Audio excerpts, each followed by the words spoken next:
Who's starting? Who's going to serve? Hi, everyone. Welcome to the Infrastructure Network. My name is Chad Smeltzer. I am your host. Today, we're going to be talking about the future of sewer, latest innovations and latest trends that are happening. And today's guests, we have Greg Roberts with Hayward Flow. We got TJ Sutter, and then we got Alex Churchill from InfoSense. Thanks for joining me, guys.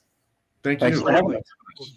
Now, on these live events, typically we talk about, sometimes, random things that happen, and people put comments in the chat box over here and they, tell us what they like and dislike. Sometimes that happens. So you might see a couple things pop up. So anybody that's out there watching, feel free to chime in and make a comment. Today, we're going to, start off right away with introductions. Greg Roberts, give us an intro of what you do and how long you've been in the industry. Thank you. Thank you very much. My name is Greg Roberts. I'm with Hayward Flow here in beautiful Charlotte, North Carolina. And I've been in the industry since 1998. I started out in wastewater collections in California, and then I moved up to Seattle, thanks to the Army, and worked at a treatment plant up there. And now in North Carolina, I'm a salesman. I sell open channel flow and sampling systems in the Carolinas. Nice. Awesome. Well, thank you for joining us, man. It's great to finally meet you. We've been going back and forth with emails and messages, so it's been great. TJ, give us a little introduction of yourself. Yeah, thank you, Chad. I appreciate the opportunity to be here. So I've been in the wastewater business myself for just about 33 years. Had my own jet trucks, camera trucks, etc. But also worked at a hospice with terminally ill patients for a number of years and saw a lot of need for some protection for those of us in the wastewater industry. So I've been doing that with Vanguard System for the last, probably about 12 years, and it's going great. So I'll tell you more about it as we get in. I love it. Can't wait. That's good stuff. Alex, you're up. So I'm the newbie. I've been in the industry since 2011 when I started working with my partner, Dr. Ivan Howitt, who invented the sewer line rapid assessment tool. And we've been gradually getting a foothold in the industry here in the U.S. and around the world to help municipal utilities be more efficient at how they do their sewer cleaning and sewer maintenance. I love how you say gradually, because it's nothing gradual in B2G sales. No, it is gradual. It's very gradual. Yeah, very gradual is right. Oh, well, yeah. Thank you, everybody, for joining this and being guests on this conversation, because in sewers, we don't educate a lot. We don't get a lot of our information out there. We're very territorial as far as where we sell our products or services and those things. And we don't really get out into this world where, and now online, we have a lot of connections that we can build and then bring those to those territories where we work too. So people get to see us out here and do these live events. One of the first questions we'll get into for today is Greg, where do you think the future of sewers is really heading? What do you think the future? Because you're in channel, you do flow meters, right? And right. Open channel flow meters, things like that. Where do you think the future of that is going? High tech, it seems. Wireless. It seemed when I started in this industry, it seemed like we're at a Flintstones level technology of checking manholes, looking for anything in them, running the Vector truck, running the camera truck. Mm-hmm. And now you have, like Alex's SL Rat, a device that can show you what's going on without you having to see what's going on. And it's lightweight, it's portable. When you're doing manhole inspections, it's a great product to use. And I wish I'd had it 20 years ago. I think we could have got a lot more done. There could have been a lot more bang for the buck with manhole inspections. A lot of wireless telemetry, wireless data transmission. That is really cool. And we see it on our water meters and our electric meters at home, where the guy could just drive down the street, take readings without having to get someone out there walking in the heat. And you get all the data back to home base and be able to build reports instantly. Yeah, that's really cool. And I think just technology is booming right now. And I think a lot of us that were in for a long time wish that stuff had been around 25 years ago. Yeah, there'd be a lot less bad backs, and bad knees if we had that technology back then. So I'm really excited to see what's going on.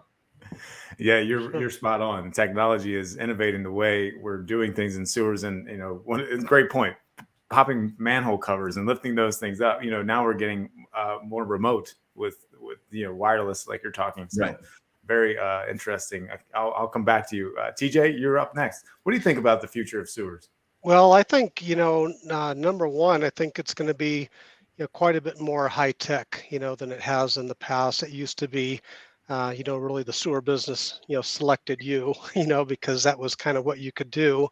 But now, there's, a lot of very expensive equipment, that's being run, and it's, you want to take care of it and make sure it's, working properly. But also, we're getting a lot more um, information about wastewater hazards and some of the pathogens and the way they can be transmitted from point A to point B to point C, etc. So I think a lot of that's going to start coming more and more into focus as far as really protecting the individuals that are working on these trucks. And because I mean, just kind of like some of the sicknesses that you can get, like shingles, for instance, comes to mind. You can have shingles, and in fact, they say if you have chicken pox and you got that inside of you. And I know my wife, she's not quite 60. She had shingles. My mom's had shingles. My dad's had shingles. Knock on wood, I haven't had shingles, but some of these things can be living inside of you and then pop up, their ugly head later in life. And I'm just trying to be preventative on the front end. So we like to get that information out to people. Yeah, protecting yourself is huge. Mhm. Worker safety, sewer operator safety. We got a lot of young sewer operators coming into this field Absolutely. now from these public works with no education whatsoever in how a sewer even probably runs. I mean, they're just Right. trying to learn from everyone else. Alex, what do you think about the future of sewers? Yeah, future of sewers. Well, I think they're always going to be there. Always. Yeah, I think one of the things I think of is demography is destiny, and when you look at our population and the population in really all the first world countries, you see that we are aging as a population and this is not just the U.S. but Europe, Canada, Japan, all these industrialized countries. There's going to be less and less of those 22-year-old guys and gals that can go out there and pop manhole lids and do all this physical labor. And so I think as we're looking, you got to get smarter, and technology is an enabler of being smarter about how these sewer systems are maintained. And that all, I think an ultimate vision of where I think it's going to go is the concept of the digital twin. And that's, you look at GE, I think they pioneered a lot of that digital twinning of things like aircraft engines and, a lot of military applications where that level of sophistication 10, 20, 30 years ago was something that those were very high value industries where the amount of money that it took to create these digital twins made sense. When you have $100 million aircraft engine or something, it makes a lot of sense to have sensors on it and know exactly what's going on with it. Yeah. But the cost of all those sensors and all that information continues to decline. And with that, we can spread it out to places like the sewer industry. And I think we're going to see a lot more people sitting at desks, working on things, a lot less, there'll always be a need for physical maintenance, physical activity, but we're going to see people being smarter about how they do that and how they deploy those resources.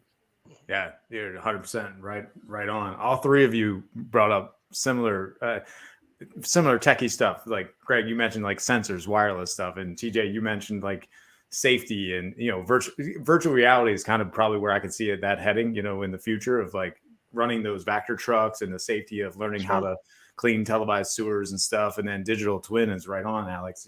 That's the way the industry seems to be heading, but the cost is still a little higher, to bring on that tech altogether. It's still a little expensive, but it's going to get there where it's, more cost effective to understand every inch of your sewer, right? I mean, every part of that is going to have some type of data component to it. So if we're talking about sensors, Greg, and you're talking about flow monitoring and sensors, these ultrasonic sensors, these level meters, all that stuff, right. The language is out there nowadays. Where can you speak of like, because everyone's been flow monitoring forever, right? We flow monitor for decades, and we still can't seem to stop I&I, because that's the ultimate goal, right? How do we find I&I and how do we fix it, right, and keep it from going and invading the wastewater treatment plant, right? Where do you think that's going to change? I think that the most difficult part of the process is convincing a collections superintendent that does have I&I, because nobody has I&I. You know, you get an I&I, man. Every time it rains, you know, but I think that we have, you know, we have the FLODAR sensor. Hawk has the FLODAR sensor, and it's non-contact. It's really a beautiful device. It measures ultrasonic and velocity, and it's easy to install. And then you have a flow meter that's battery powered. I think that saturation of your system, as far as putting multiple out in your system to find out what happens in a rain event, it's really the only way to get a good snapshot of whether or not you have I&I. And then when you have when you find the problem, then what do you do? You know, there's pipelining, there's manhole lining. You have to be aggressive to really stop it, and you can't wish it away. I think that just getting the idea that you have an I&I problem, look at the numbers, you know, the proof's in the pudding. That's the most difficult part of it, because when there's a problem, that means money, and they're going to have to spend a lot of money to fix that problem. And that just convincing that superintendent, you have a problem, you need to deal with it right now, because it's going to cost money regardless. It's going to cost money if you ignore it. Right. And I mean, preventative maintenance dollars always go a lot farther than emergency repair dollars. Sure. Yeah. So, you know, and in providing that solution is, I don't know, that I think that's my favorite part of being in this field is that, you know, you are making the city a better place. You are making the plant a better place. My daughter's a treatment plant operator in Seattle, and she said, I want to do something good for the environment. And I said, wastewater, that's the tip of the spear. So she's been operating for 4 years, and she loves it. But, you know, and this is a very important industry. But convincing someone that they've got a problem before the first flow meter goes in, that's the toughest part. There's no doubt about that. That is the very difficult part, because we don't have the money to fix it. You know, that's the whole. With Alex and the SL rat, we used to find these collapsed sewers right away with the SL rat, and then it'd be like, oh, how are we going to fix it? You know, that kind of stuff. That's really where the struggle comes in, is the money to we find it, and then we got to fix it. And what's that look like?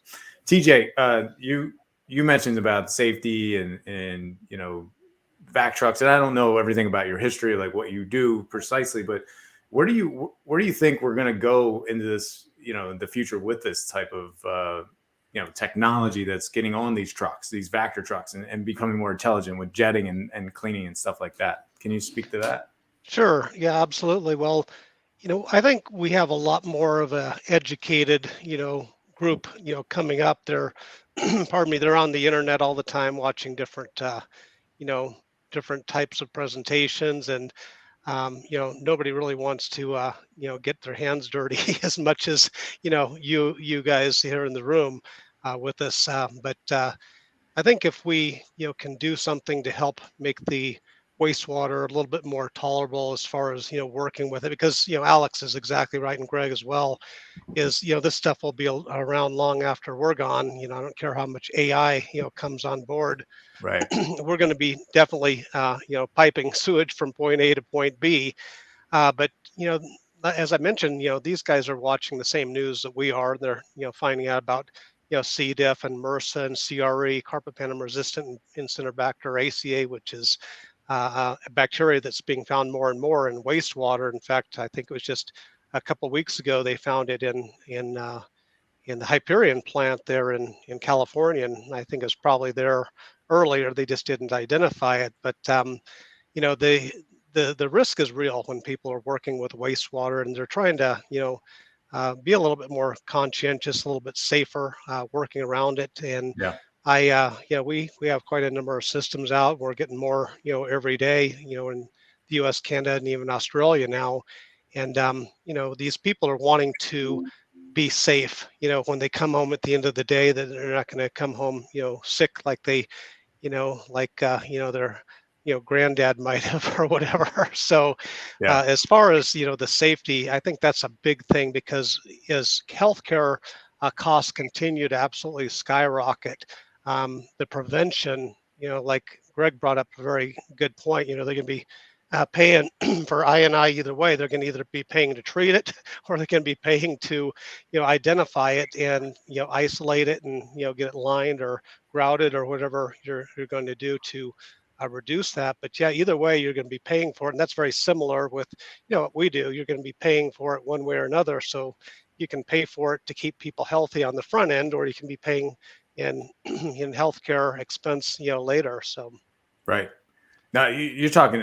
Alex and I were on a live event a couple months ago. I think back in February, we were talking about wastewater data. That the COVID testing that was happening with all the ability to track how much COVID is in a community was amazing. And there's other things that you can track with the data of that wastewater and what you're talking about. With preventing sewer workers from getting sick and splashing it, getting in their eyes, not wearing face protection. That happens a lot. I'm sure people don't, we don't really talk about it, but I'm sure there's guys out there just throwing the line down and you're just doing their daily job, don't care.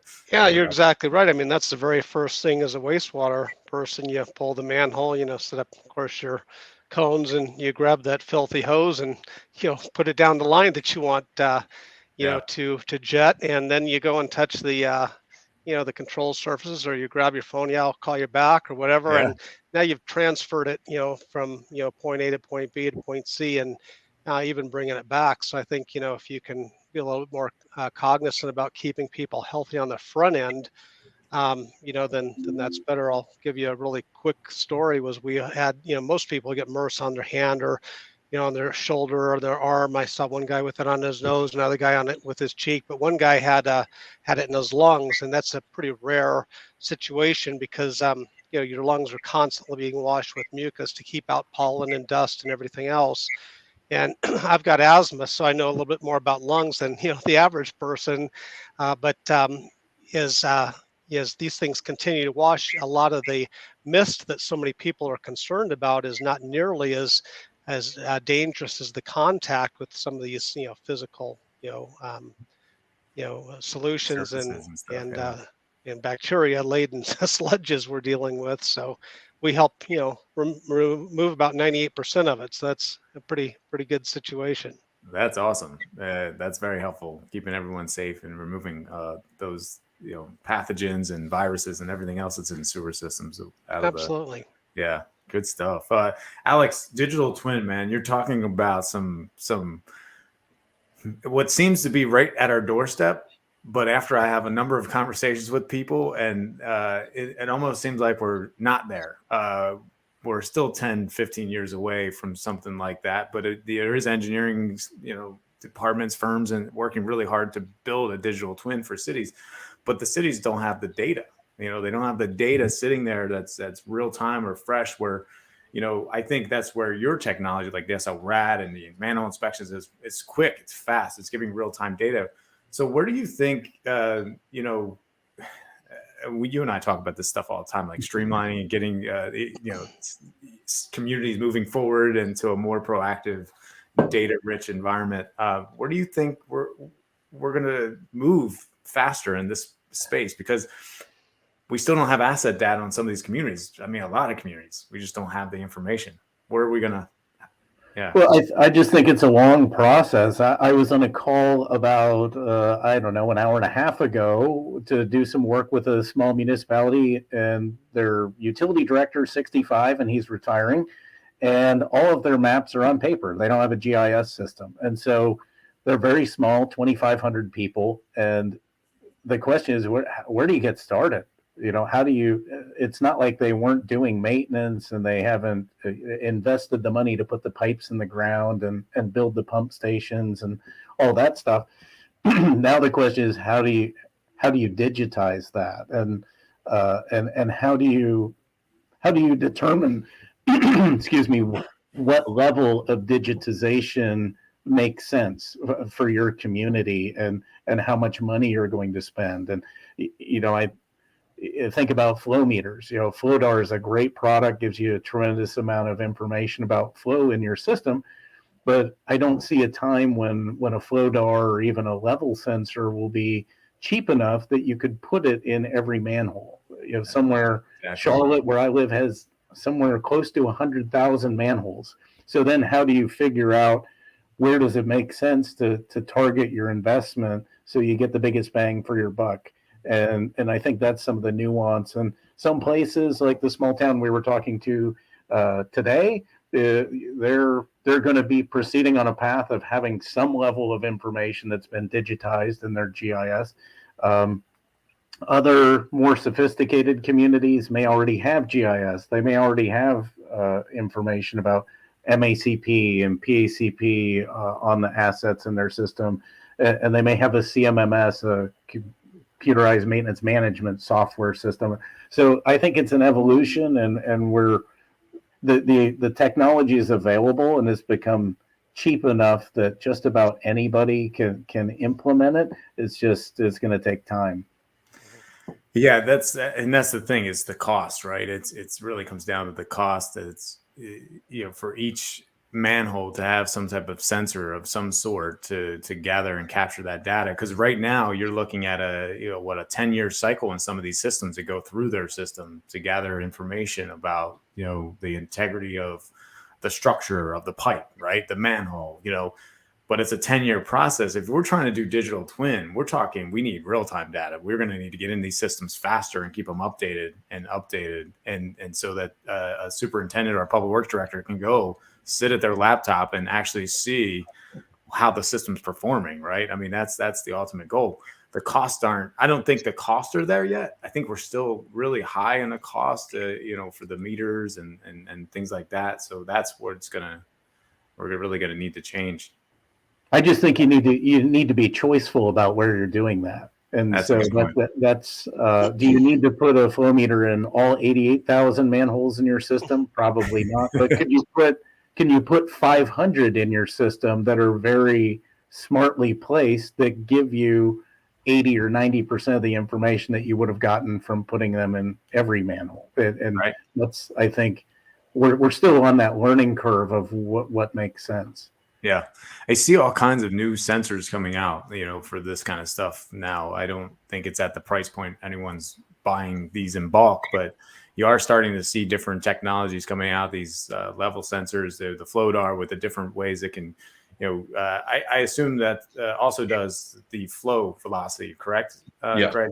Okay. Yes, velocity and depth. So you're getting velocity and depth, which is really important, for any kind of hydraulic modeling and stuff like that you're going to need to get out.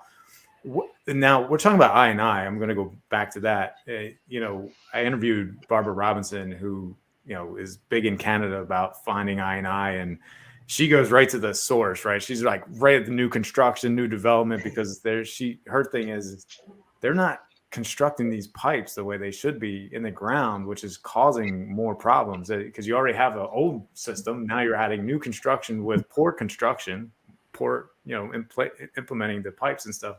Then you're just creating more leaks. So it's a never-ending process. So where do you think we could start really improving I&I, and finding it and stopping it? I think even if we put 500 meters in, like we're talking about, with 500 Flowdars, we're still potentially not going to track it all down. Can we get to that point where we're every single manhole, you think, Greg, with a sensor? You would have to have a very, very inexpensive apparatus to do that. There's municipalities that have such tight budgets. Because small municipalities, they've got only so much tax dollars coming in. There's a lot of priorities for every dollar. It would have to be something so inexpensive and so easy to deploy, and something that can maintain power long enough to continue making transmissions. Mm-hmm. that's something I've got my fingers crossed, and I hope that whatever company, whatever Jetsons company comes out with this type of device, I hope that they come to Hayward Flow for representation, because I'm really excited about it. I think with everything in our sewer system, the one thing that we need to improve on is education. Yeah. Getting the locals involved with their sewer system, because basically everything that I knew about sewer before I started working in sewer was what I learned in Tom and Jerry cartoons. And it's this huge brick cave that all the sewer goes in. So just flush whatever you want, because it's this enormous cave. They don't realize it's a whole, it's a pipe this big. I've noticed that just educating my family on, you don't flush that, you don't pour down that down the sink. I think it needs to be, the sewer and water system need to be important to everybody. And there should be outreach to people, that you should educate kids and get them passionate in it. Like, I need to take care of this, because this water and sewer is what separates the haves from the have-nots. Right. Everybody's got military, cops, everybody's got fire department, but not everybody has sanitary sewer and clean drinking water. And well, it's one of those things, that if you don't have it, you realize just how important it actually is, just like electricity. Right. Exactly. All of a sudden it's not working, and it's like, uh-oh, what do we do now? Well, right. I'll just do the dishes until the water comes back. Well, yeah, that takes water also, or I'll do laundry. No. Right. So, right. There's a huge infrastructure. I&I, taking care of I&I is very important.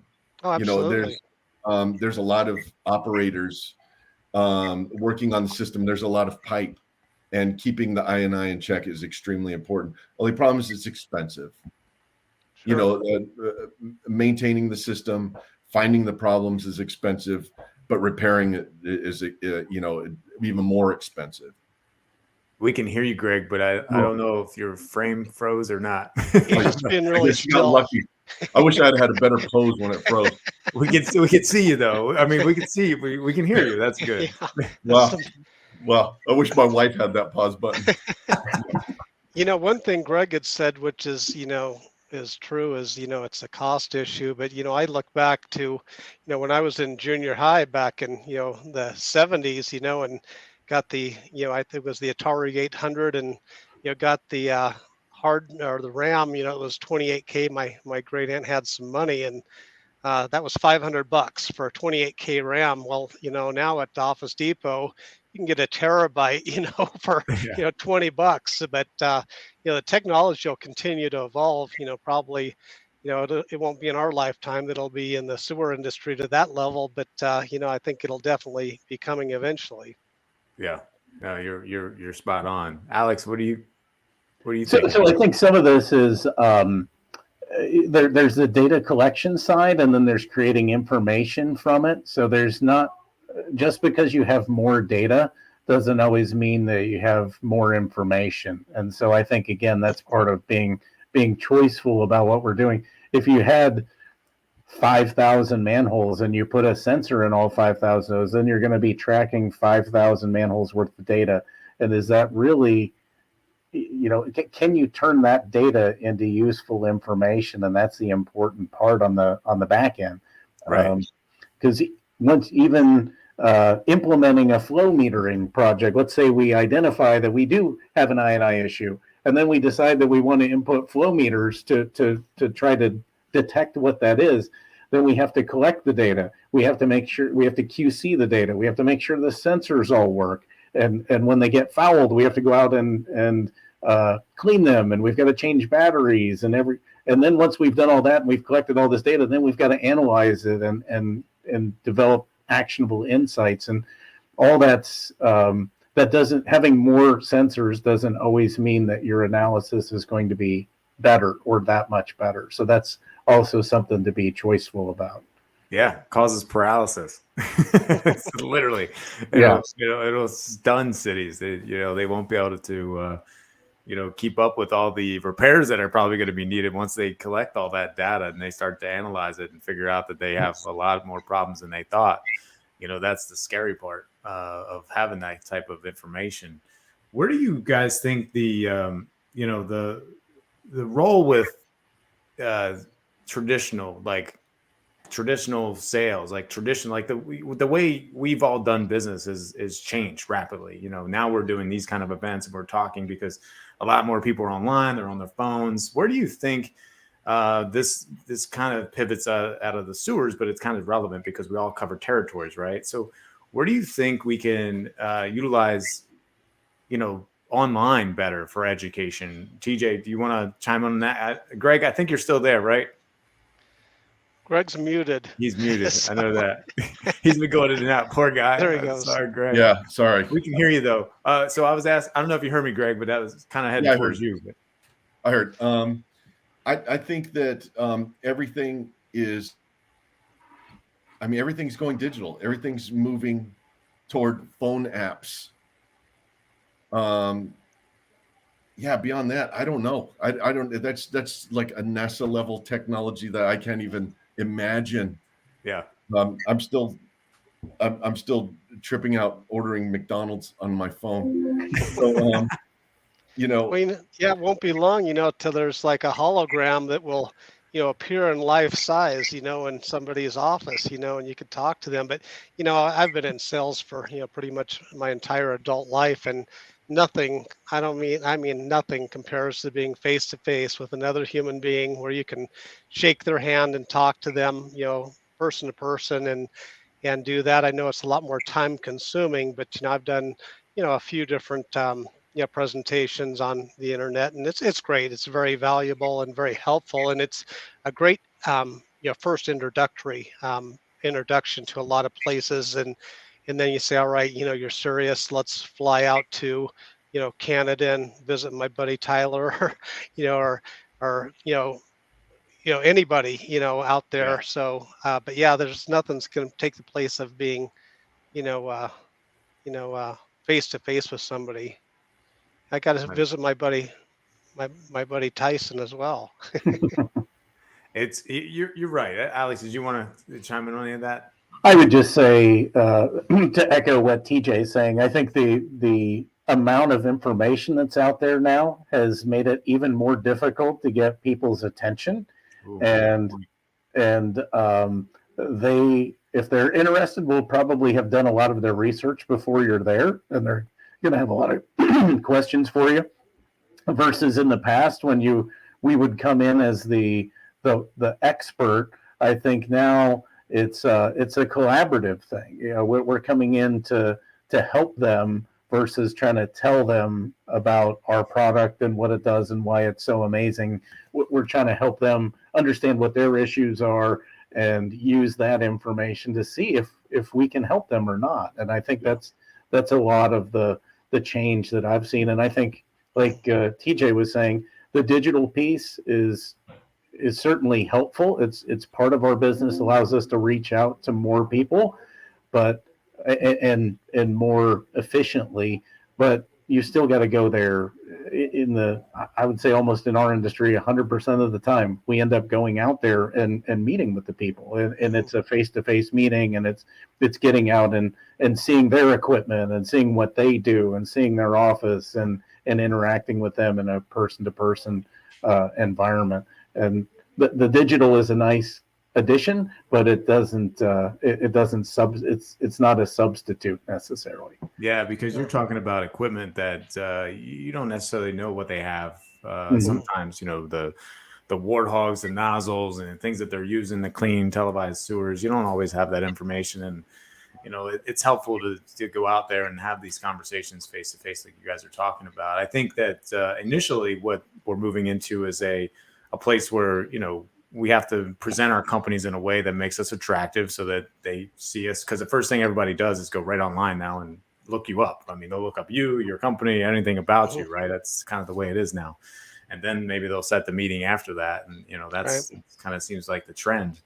And I'm an advocate for that, as you guys can tell, because I'm like, you guys got to get your brand out there. Because, and I did this on the podcast and I told the guys, I said, look, I was talking to Wheeling, Illinois superintendent of public works, and he was like, these younger guys that are operators, they don't want to meet salespeople. And that's one thing I was like, wait, they don't want to meet salespeople. They don't want to engage in these conversations of like, here, I got a product that's, it's good. It's going to change your life, make it a lot better. Right. They don't always want to hear that. They just don't want to engage in those conversations sometimes. So it's one of those things where they're gonna have to get used to it, because you can only show so much stuff over, the internet. You've actually got to, see it work in real life. It's true. And yeah, not just especially with your product. Yeah. And not just a video. Yeah. I mean, I have fixed a lot of things on my car, my wife's car, my son's car using YouTube. But I'll tell you, that's very handy for a lot of stuff. But it doesn't reprogram your computer, if you need it. So it's true. It's true. Where do you guys think the kind of where are sales getting easier now in this market? Is it seem like they're happening faster in the sewer industry? I mean, than it used to? I haven't, just curious. I'll jump in there. I think what we're seeing is, since this great resignation, almost everywhere we go has significant staffing issues, and that is driving them to look at different ways of doing things. They're not they can't be complacent anymore because they don't have the people to be complacent. So they've got to find new and different ways of doing things. So I think we're certainly seeing a lot of activity and a lot of interest since COVID has happened. Our business is way up. We're having a ton of meetings. People want to talk to us because they can't just do business as usual anymore. They've got to change. They see that they need to change. Sure. Yeah. I mean, that sewage still flows every day, 24/7, and there's no stopping it. And so you better find a way to more efficiently and quickly adapt to what's going on. I mean, it's same with anything. I mean, it's not gonna change. I mean, it's not gonna stop. So you might as well find out how you can best manage it. So yeah. The other thing is all this tech that's coming out. We talked about digital twin, just recently, and the data that's coming out of it. But the one sewer operator I interviewed, it was like, we have all this tech, but I'm like, it's complicating their jobs. And I was like, wait, what do you mean by that? They're like, yeah, it's complicating. It's just more things that I have to do that I don't understand. And that's where this education kind of piece goes together too. It's, if we're not educating them correctly. And I've had, other people talk to me about, well, I'm not bashing any company or business or nothing like that, but if you sell them a piece of equipment and you don't help them understand how to use it. Now, Alex, I know you're on top of this stuff with, the demos and stuff like that with the SL Rat, and people get their hands with it and use it. But I've heard of like selling a piece of equipment and just walking away and letting these, public works departments just sit there and try and figure it out for himself. It's just bad for business all around. So, I mean, it's one of those things where, hopefully we're getting to the point where we're providing better customer service and educating people more on the technologies that we're bringing into these public works departments. It'll help, especially get more face-to-face meetings too, more relationship building. Well, and I think you also hit on something else, that as these products and technologies become more complicated, and they are, things are more complicated than they were in 1950, let's say. Yeah. And it is from the regulatory standpoint, insurance, the end user expectations, the amount of information that's out there, all those things are more complicated. And I think in some cases that makes a good case for a service as well. Yeah. Coming in, hey, instead of you pick flow meters, pick our technology, the SORAT, any of those, if you're going to implement a program with that, and all these are programs, they're not just a one-time thing that you do. You've got to have not only the bandwidth, you not only have to have the budget to buy the equipment or to do whatever you're going to do from an asset standpoint, but you also have to implement it into your overall business processes and your programs and how you do things. And not everybody has the bandwidth to do all of that. And I think that's where you see flow service providers with the flow metering, that they come in and they'll collect the data. You want the information. We're going to provide you the information. You don't have to worry about going out next week to replace the battery in the flow meter on Main Street because that's what we do. We do that every day, and we just provide you the information. And the same with the SORAD. That's what we're seeing a trend towards, coming in and doing it as a turnkey service versus trying to do it themselves. And I think that makes a lot of sense for these utilities to look at that. Where does it make sense to insource, and where does it make sense to outsource? Yeah. TJ, with your product, TJ, and can you tell me a little bit more about your product? Because I'm still learning. I didn't get a ton of time to research your product, but No, that's just fine. So, as I mentioned, I've been in the wastewater business for quite a number of years, but when I worked at the hospice for, several years, I discovered, all the different pathogens going down from just a single hospice. And, frankly, it was pretty scary. And it's like, man, we have the Tyvek suits, the face shields, the gloves, the whole 9 yards. We even incinerate everything that goes out of certain rooms at hospice, but it goes right down the drain, or the sink or the toilet right up to where our guys are working 150 feet away. So the Vanguard system was, really, had the inception of doing that to help protect, some of our guys. And that, but what it does, Chad, is, I know you're not familiar with it. So what it does is it just clamps onto the jet hose. Once you jet out to the destination manhole, you simply clip it on, turn on at the operator station, and pull back through the same speed as you normally do. But instead of bringing back all that, the feces of 10,000 strangers, and getting it dripping all over the streets, or the hose reel, or the gloves, or splashing on your face, because you're exactly right. When you get into a line that you're pulling back, and all of a sudden get caught on an offset, or a protruding tap, or a ball of roots, or maybe that hose will even get stacked on top of each other and has some tension, so it'll splash down, and you just kind of go like that, and wipe it off the side of your face and keep on going. Well, if that happens now with a Vanguard system, at least it's 98%, up to 98% clean with that. So you're not, bringing it, directly to your body on that. So really, it's design, and is, as they say, necessity is the mother of invention. And I've always been an inventor, trying to think of better ways to help humanity with what we do. And so we're really in the safety and health business is what we are. My wife gets confused. She says I'm in the sewer business. No, I'm in the health and safety business. That's what I do. So anyway, that's kind of in a nutshell. Yeah, I think it's the future. I mean, it's the future of tech. It is, like preventing illnesses from ingesting, getting in your eyes, a splash. I've seen these guys out there, and they're not always wearing their PPE like they should be, and a couple and you have the thousand guys. PSI. Yeah, sorry to interrupt you, but you'll have these older, salty guys that, will say, "Hey, man, I'll jet this. I'll eat a peanut butter sandwich, and I won't even, wash my hands." And Alex knows some of those guys, and so do I. But the thing is, those guys are leaving. But what they don't understand is the pathogens that are working to get around those, those defenses that they might have had in their body. But more importantly, the way I deal with those guys, I say, listen, let's just pretend, George, that you are 100% resistant to every pathogen known to mankind that's dumped down the sewer system from every hospital, laboratory, vet clinic, etc. And you go and grab that 7-Eleven door handle, and then little Johnny or Sally comes and grabs that same door handle and then eats a cookie that they just bought. And you've just transferred something potentially to them. And you probably have some kids or grandkids. Wouldn't you like to, make sure that they stay healthy and well? And they say, yeah, absolutely. Because I mean, it's not just about them, and them, not washing their hands. I had one guy, told me, says, TJ, if I get sick, don't worry, the city will pay for me to get better. I said, well, there's a problem with that. Number one, what if you get something that isn't treatable?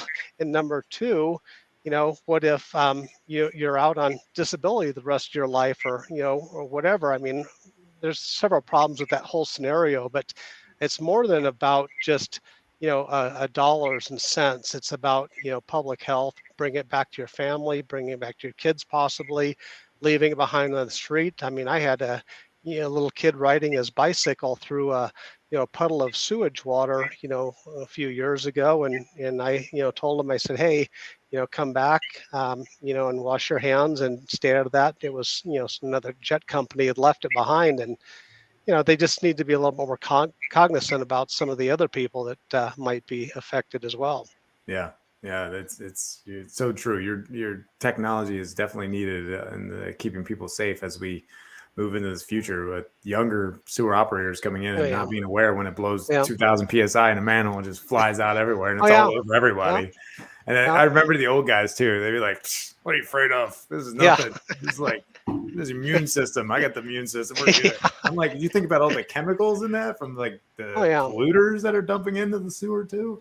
You know, that's just the legal stuff, you know. Yeah. What about the illegal stuff? I mean, a lot of people don't realize that you know, the morgues dump all their blood into the sewer system, you know. So, you know, I mean, you didn't know that, Chad. Look at you. So, I didn't even think about that. I knew it. I didn't want to hear it. That makes sense. Yeah. Well, it's true. I mean, and I've checked it out personally. You know, I even called some of them, and in most, you know, most every state that I have visited, and that's most all of them, you say, you know, they dump it in and it's fine. You know, they're talking about bloodborne pathogens, and you know, they said, well, don't worry, it'll dilute out in the wastewater as it gets towards the treatment plant. I said, yeah, but what if you're jetting right outside of a hospital or a laboratory or a morgue and it's coming up on you, and you know, it's not diluted out yet? Then there's quite a bit, you know, bigger problem. So. Yeah, sewers are a dangerous place, man. It's hydrogen sulfide. You can be overcome with the, you know, as you said, like just nasty stuff going down the sewers. Absolutely. It's not good. I'm going to pivot to Alex. Alex, as we wrap up here, SORAP, you've been inspecting hundreds, millions of feet, right? I mean, it's been around 12, 13, 15 years now. I don't even know how long, but how's the data trending? And from like the beginning versus like now, 2023 versus like 2012 or whenever you kind of started, are you seeing any differences in trends in your information? So I think we have to break it out by customer or so I think almost every system we look at in the beginning, about 70 to 80% of the pipes are in pretty good condition. And that's almost universally true. I have seen exceptions to that. And I would say when I see a utility where that number is trending down into the 60% range, 60% in our good category, that usually indicates that they're under a consent order or are in significant, they have significant system performance issues.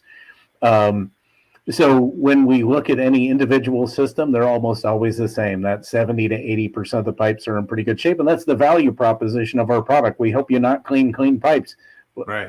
Let's take those ones off the table. That doesn't mean those ones might not have I&I issues. They might not have other issues, but from a cleaning standpoint, those are ones that you really don't need to focus on immediately.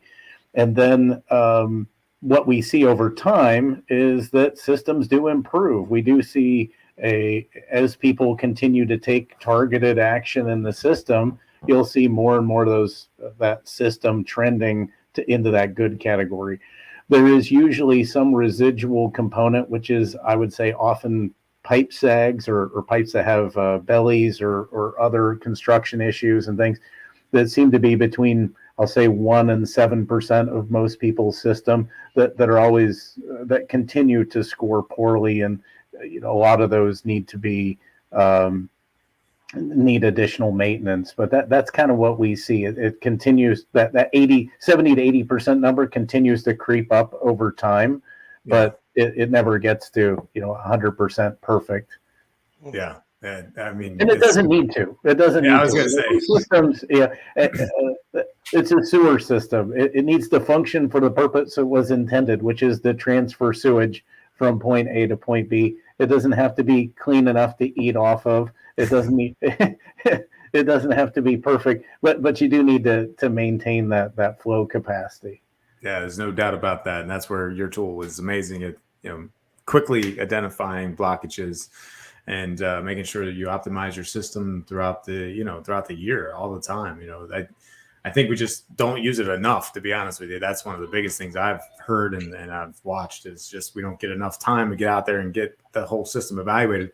I think you guys can get into every year you can evaluate a system quickly, you know, having your technology out there. But it's one of those things where you gotta use it, or you know, it's just not going to work. So having a service or something like that where you're getting out there and knocking out 15, 20,000 feet a day is is awesome. I mean, you can't get that with cleaning televised. No No. offense. I mean, it's nothing against it. You just can't do it. You can't clean and televise that much sewer. That's almost impossible. So you guys are making a big difference out there. Well, thank you. Yeah. Yeah, I've heard problem. good things about InfoSense from some of our customers that we mutually deal with. So it's definitely a good thing to give a try out to, if nothing else, and see if makes some sense to your agency, which I'm sure it will.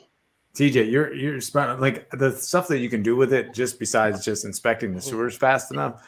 And I'm kind of going on a rant, but to be able to check hotspots with this thing versus taking out your Vector and running at Vector up and down the street to check a hotspots, you can just check it with the SO rat. That's how simple it is in 3 minutes or less. You know what's going on in that pipe. So thanks, Chad. You're doing my job. I know, I'm not trying. Look, I don't necessarily. I just think it's a great tool. We're talking about the future of sewers, and I think every city should be utilizing it faster and optimizing their sewers.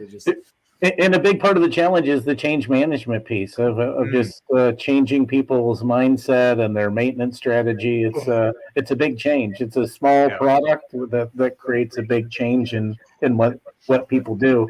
And you have to be at a point where you're ready, willing, and able to change. Yeah, totally true. Well, guys, I'm going to wrap it up. I appreciate you coming on here, TJ. Sure. It's been great meeting you. And, thank you. You too. Alex, nice seeing you again, as usual. But we lost Greg. We'll get him back for another conversation about flow monitoring or something.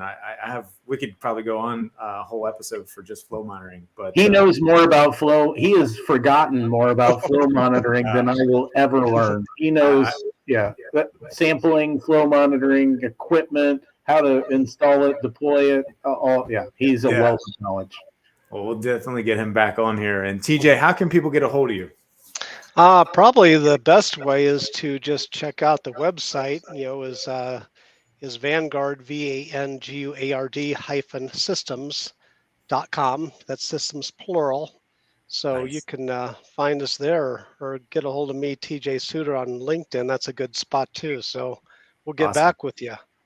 Great. Plus, TJ, Alex knows me. So if you forget about me, call Alex or Chad. They can get a hold of me. I got your email. We're good. I got your number somewhere in there. I'll track you down. I appreciate it. Alex, how can I get a hold of you? Yeah, I think the easiest way to get a hold of us is just drop us an email to sales@infosense.com. And that's the domain is INFOSENSE. So it's sales@infosense.com. That's the easiest way.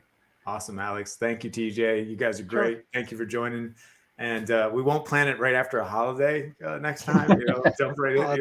We'll schedule before a holiday next time. So anyway, thank you guys. I know you're a busy day and you got a lot of catching up to do. So thanks for joining. Thanks, Chad. And thanks for putting this together. Yeah, appreciate it. Have a great afternoon. All right, guys. Have a good